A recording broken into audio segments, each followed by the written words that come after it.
So this isn't going to be a full teardown, but it's going to be a most of the way teardown.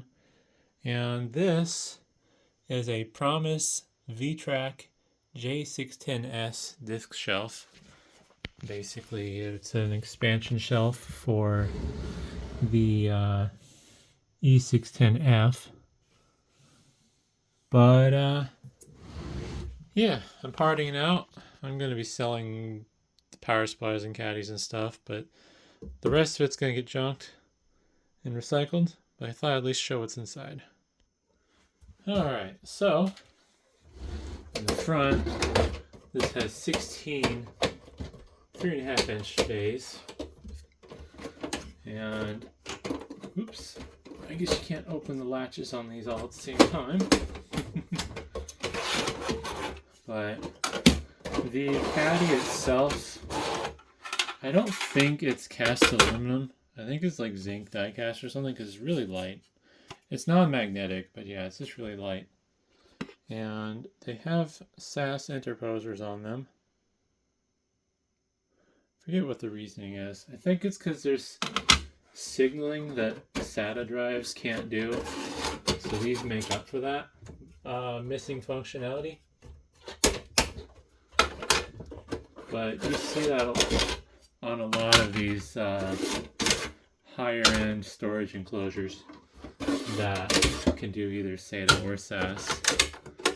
If you're running just a normal SAS drive, you would use different mounting points because the interposer only has SATA connections.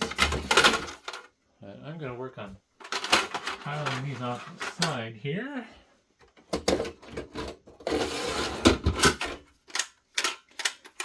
And basically with these chassis, it's kind of a modular build. So the only thing that's different between this and the controller is the modules in the back. I got a wide angle here.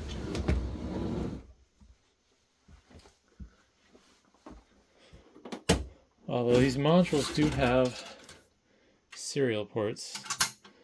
I don't think it's for management. I believe it's for firmware updates, is my guess. Because these are labeled with firmware versions on them, whether or not that's the version that's actually on them. And here's what the card itself looks like. Go back to regular zoom. VTrak SAS JBOD 16 controller. And these are disconnected for redundancy purposes.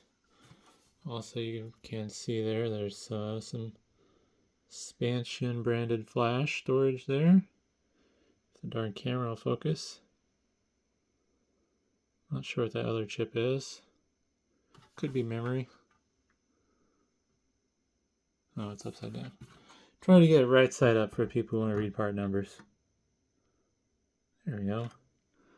And there's a lattice chip there, which is probably the controller for just functionality. This is obviously was more than likely what's controlling the SAS based on, you can see the lines. And it looks like this PCB is not even fully populated, so it could have multiple SAS connections for redundancy purposes, presumably. I'm going to put this back together because I'm probably going to list this for sale. It's not really worth anything. I don't think people are using stuff this old. I think this only does SATA 3 gigabit or SAS 3 gigabit. I don't even think this is capable of doing the 6 gigabit transfer speeds per drive. Dance around my tripod here and set those to the side. Next, we got the power supplies. Which have an interesting pin configuration. Really wide, narrow tabs. Here's the power supply label, looks like. And let's see here. What is it? 500 watts max. Pretty simple and straightforward. Nothing special there. The fan modules, at least on this one, I haven't tore the other one apart yet, are pretty lackluster.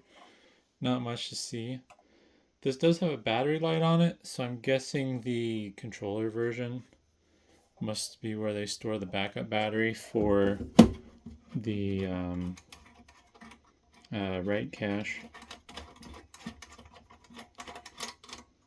Does have some thumb screws for easy removal, and there is a connector there, so that must be where the write cache battery would plug in. It's also a beefy resistor. I'm not sure what that's about.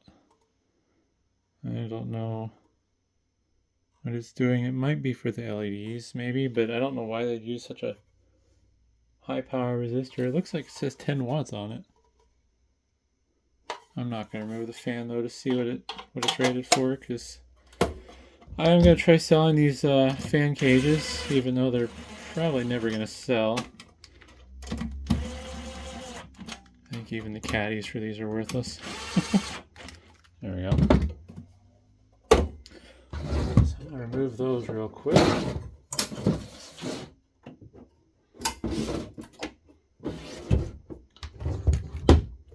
One thing that's kind of funny is I'm hoping the screws for the case are the right size to use as hard drive screws for other caddies,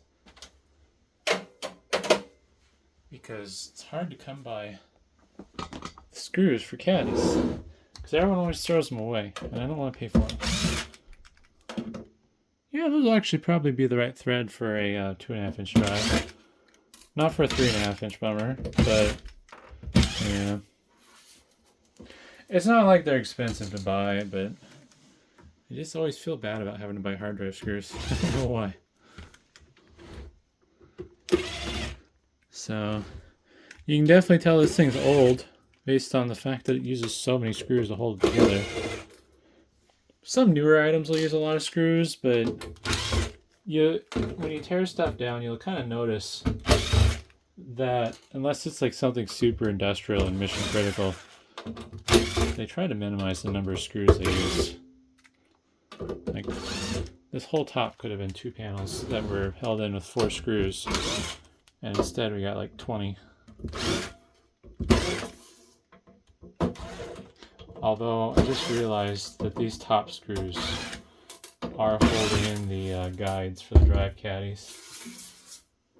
So each one of these rows, once I pull this off, you're going to see a vertical piece of extruded aluminum with a bunch of fancy grooves cut into it that help align the caddies in their slots.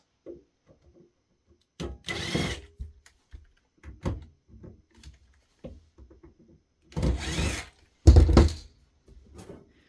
just feels like an excessive amount of screws. Alright. I'm kind of tight on space right now due to me doing a bad job keeping on top of things. So, try. Yeah, not blocking the camera. Oop, let's see what I'm doing.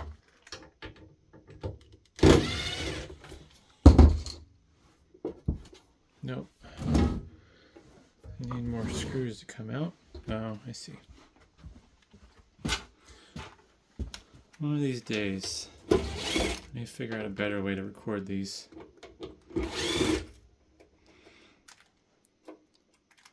I'm thinking if I was willing to put in the effort, I could design like a counterweighted boom arm crane type thing that I could use to hover and position the camera where I want it. I could buy something like that, but it'd be really expensive. And I don't make enough money on these videos to invest in really expensive camera gear. So yeah, these are the screws on top. They're holding these pieces of extruded aluminum in place. I can show, grab a caddy. That's open. Let's go 1x.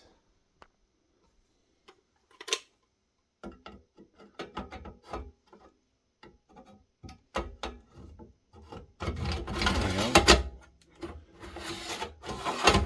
And they just slide nicely in there like that and lock into place.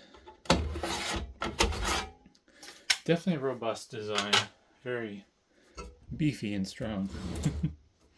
So I think I'm going to try to get the rest of these screws out. It's interesting. These side ones, I guess they had to be mounted somewhere, so they screwed them in from the side. The one thing that's really nice about this is it's definitely serviceable. Like, that's something you don't get with some of the other stuff. You can replace the backplanes, I guess, in the Dell drive shelves. But if you bend the guides for the caddies, if you mess them up, I believe, if memory serves correct, they're basically part of the frame. So you're almost going to have to replace the whole cabinet. You can technically remove the backplane. It is a little tricky to figure out depending on the model.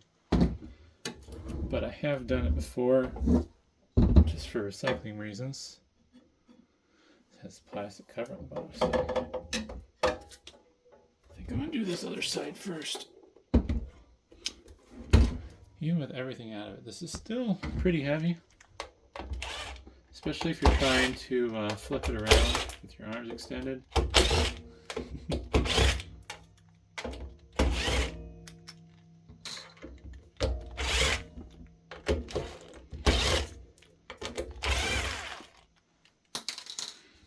Oops, that's gone forever. There we go.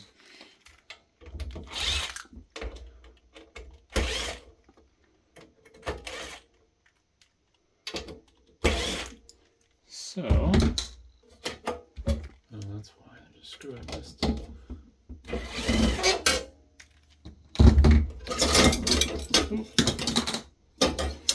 So here's one of the aluminum guides. Oh, those are pretty.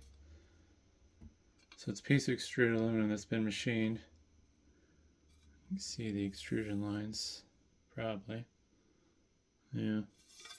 And they had to cut out some spots there, which is basically sort of lock the light pipes in place so they don't slide in and out. But I'm a sucker for machined extruded aluminum. It's always very pretty, and they could have made the edges a little less sharp, but not really necessary from a functional standpoint for this. Just means you're going to lose a finger if you're not careful. So, get to do a peel. Almost.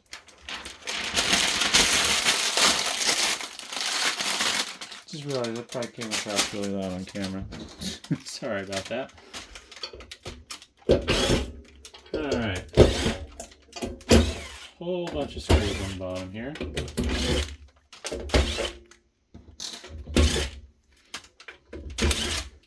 From a recycling standpoint, I hate this because it's a lot of work.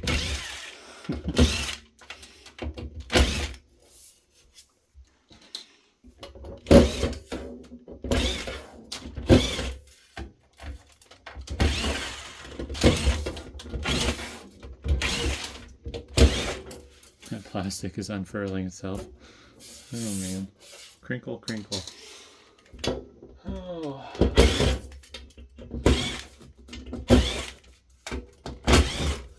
So for the most part, when I lift this up, I think everything's going to come falling out.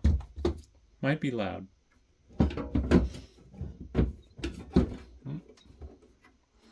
Something's going up still.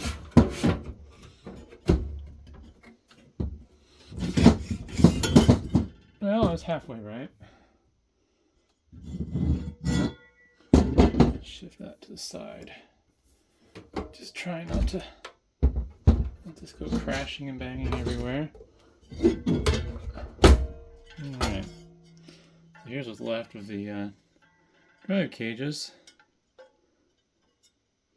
Trying to figure out how they assembled this. That's a really weird design choice. So That just doesn't make sense. They must have had a really shallow right angle screwdriver. Because you can't, like with this drill, you can't easily get to these, so you would have had to install them in sequence otherwise, which seems like it'd be really annoying. Let's see if I can do this. That's making a big noise. There we go. So here's one of the inner panels. Yeah, very beautiful machining. Got some reliefs there. I don't know where the light pipes went. Maybe, oh, I'm being dumb. These light pipes weren't for drive activity. These light pipes were for the front indicators, power on and stuff like that. But I'm gonna put this on the floor out of the way. And we're gonna get on to the other stuff here. So here's the back plane. There were some locator pins on the bottom here to align it. But yeah, it's impressive. Not sure what all the capacitors are there for. I don't know if they're like filter caps for noise reduction. These were all the signal pins for the data connections to the drives. These went to the fans and then cache batteries. These are the power supply connectors. Nice little rubber bits here for the caddy pins to stop at. Yeah, I can't get that out. So they're locator pins. And those are just oops. It's upside down, I think, with the world, yeah. Those just kind of locating those holes. Stops, basically. So that's neat. Otherwise, yeah, the only thing left is the cages for the controllers and the power supplies, but I think those might actually be riveted in. Or did I miss screws? It doesn't want to move. Oh. Nope, no rivets. I think there's just something that's binding up. There might be some locator pins. Interesting thing is you could turn this into a neat shelf. Strip out the drive cage and remove those parts, and you could stuff some power supplies or something in there and turn this into a shelf for mini PCs. Oh, there we go. Yeah, that's a heavy chunk there. Some of the spots where the metal's folded and butts together. See, there's 4 layers of steel there. pretty chunky there.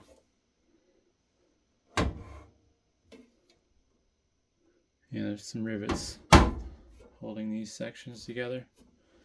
But yeah, I don't know. Hopefully that was interesting, and thanks for watching.